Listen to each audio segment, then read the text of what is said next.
Hey, what's going on, guys? So today we're actually talking about the current situation with the Detroit Pistons and how it's actually quite exciting. So every single day I'm going to be posting content about the UFC, NFL, and NBA. So if you like any of those three sports, do consider subscribing, right? So starting with Josh Jackson. Josh Jackson is a very solid player who comes off the bench, very adept scorer. Kind of looking like he's starting to hit his ceiling a little bit, but can definitely provide very high quality minutes off the bench. And then you have a player like Killian Hayes. Killian Hayes spent a lot of last season out with injury. Now, we have seen situations where players who start injured end up being injured for most of their careers. We do, however, sometimes see players who get injured once and stay healthy for the rest of their career. We'll just have to wait and see with Killian Hayes. He's a very high accomplished player overseas, which is probably why you haven't really heard of him, because unless they're Luka Doncic, you haven't really heard of a European player, right? So Isaiah Stewart was actually first amongst rookies last year in both blocks and rebound, right? And that's why he made the all-rookie team last year. He's a very strong and solid rim protector, even though he is 6'8", 6'9",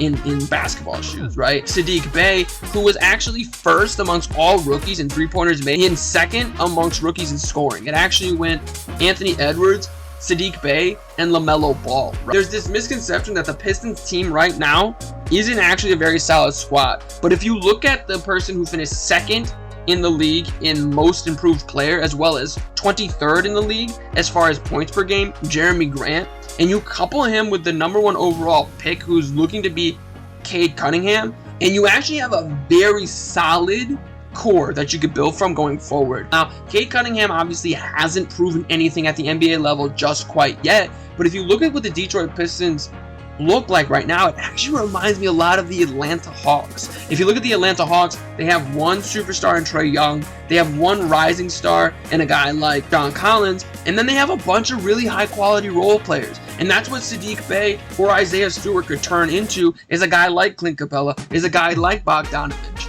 right? In Trae Young comparison, you can talk about Cade Cunningham, but the difference is Cade Cunningham is 6'8", and that's something to keep in mind too as well. Every single person I just mentioned is 6'5", 6'7", 6'8", 6'8", 6. I don't see why this team can't be a playoff contender for the next 10 to 15 years because of the nucleus that they are building right here, coupling with the fact that they have a head coach in Dwayne Casey, who's a former coach of the year. The Detroit Pistons are in one of the best situations of all the franchises that missed the playoffs last year. But that makes sense. This is a franchise who is tied for 6th right now as far as the most titles ever won. So let me know what you guys think. What are your thoughts for the Detroit Pistons going forward? Let me know in those comments down below. Do click that like button to show your support for the channel. Subscribe for even more content. But most importantly of all, have a great day.